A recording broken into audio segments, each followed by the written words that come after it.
Chennai Super Kings আর Royal Challengers Bangalore blockbuster match 18 তারিখে হবে। এটা তো আপনারা সবাই জানেন। কত রানে রয়্যাল চ্যালেঞ্জার্স ব্যাঙ্গালোরকে সেই চেন্নাই সুপার কিংসকে হারাতে হবে, কত উইকেটে হারাতে হবে, এই কথাগুলো তো আপনারা বিভিন্ন জায়গাতে হয়তো শুনেছেন। কিন্তু আপনারা জানেন কি সেই ম্যাচটা নিয়ে খুবই খারাপ খবর আছে। তো খারাপ খবর আসছে সেই ম্যাচটা নিয়ে, কেননা সেই ম্যাচটা আউটস্ট্যান্ডিং হতে চলেছিল, ব্লকবাস্টার হতে চলেছিল, কিন্তু সেই ম্যাচটাকে নিয়ে খুবই খারাপ খবর আসছে, কেননা সেই ম্যাচের জন্য বৃষ্টির আবহাওয়া আছে। ওয়েদার রিপোর্ট খুবই খারাপ আছে সেই ব্যাঙ্গালোরে 18 তারিখে, আর সেই ব্যাঙ্গালোরের মাঠে 18 তারিখে বৃষ্টির সম্ভাবনা আছে। তাই জন্য মনে হয় ম্যাচটা নাও হতে পারে।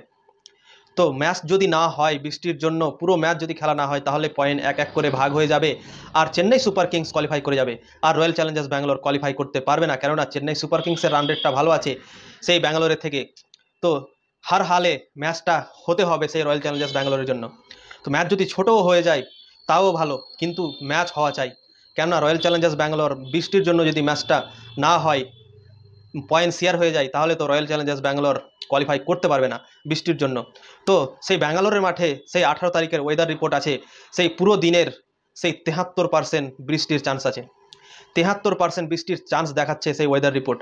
আর এটার জন্য আমি বলছি কি 73% বৃষ্টির আবহাওয়া মানে বৃষ্টি কনফার্ম হবে।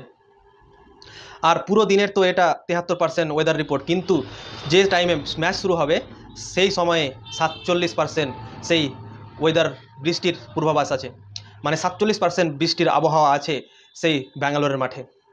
তো খুদানা খাস্তা যদি ম্যাচটা না হয়, তাহলে রয়্যাল চ্যালেঞ্জার্স ব্যাঙ্গালোর যে এত কষ্ট করে সেই ম্যাচগুলো জিতে কামব্যাক করেছেন, পরপর 5টা ম্যাচ তারা জিতে এসেছেন, তারা তো খুবই নাখুশ হবে, কেননা এত কষ্ট করে তারা 5টা ম্যাচ জিতেছেন এবং তাদের স্বপ্নটা সেই ছিল প্লে অফে যাওয়ার। আর যদি বৃষ্টির কারণে সেটা না হয়, সেই স্বপ্নটা তাদের না পূরণ হয়, তো তারা তো তাদের জন্য খুবই খারাপ হবে, কেননা তারা অনেক কষ্ট করেছে, কেননা পরপর 6টা ম্যাচ হেরে গিয়েছিল এই আইপিএলে। আর প্রথম 8টা ম্যাচের মধ্যে তারা 7টা ম্যাচ হেরেই গিয়েছিল। তারপরে আউটস্ট্যান্ডিং কামব্যাক করেছে, দারুণ কামব্যাক করেছে, পরপর 5টা ম্যাচ জিতে গিয়েছেন এবং প্লে অফের রাস্তাটা তারা আসান করেছিল।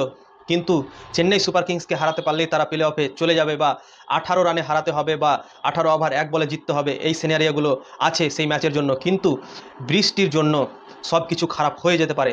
তো বৃষ্টি যদি চলে আসে, তো রয়্যাল চ্যালেঞ্জার্স ব্যাঙ্গালোরের কপালে দুঃখ আছে। তো ওই জন্যই রয়্যাল চ্যালেঞ্জার্স ব্যাঙ্গালোর যদি বৃষ্টি হয়ে যায়, তাহলে তো তাদের প্লে অফে ওঠার স্বপ্নটা ভেঙে যাবে, কেননা চেন্নাই সুপার কিংস যদি পয়েন্ট ভাগ হয়ে যায়, এক এক পয়েন্ট করে যদি দোনো টিমকে দেওয়া হয়, তাহলে চেন্নাই সুপার কিংস কোয়ালিফাই করে যাবে, কেননা তাদের রান রেটটা ভালো আছে, আর রয়্যাল চ্যালেঞ্জার্স ব্যাঙ্গালোরের run rate Chennai Super Kings থেকে কম আছে। তো বৃষ্টির জন্য ম্যাচটা নাও হতে পারে, হতেও পারে বা নাও হতে পারে, বলা যাবে না, কেননা 73% দিনে আছে সেই বৃষ্টির আবহাওয়া, আর সন্ধ্যায় যে টাইমে ম্যাচ শুরু হবে সেই টাইমে আবহাওয়া আছে বৃষ্টির 47%। তো ম্যাচ হতে পারে, পুরো ম্যাচ মানে ভেস্তে যাবে নাকি এক এক পয়েন্ট ভাগ হয়ে যাবে, এই চান্সটা খুব কম, কিন্তু বৃষ্টি হবে, কিন্তু ঠিক টাইমে ম্যাচ শুরু হবে কি হবে না এটা বলা যাচ্ছে না।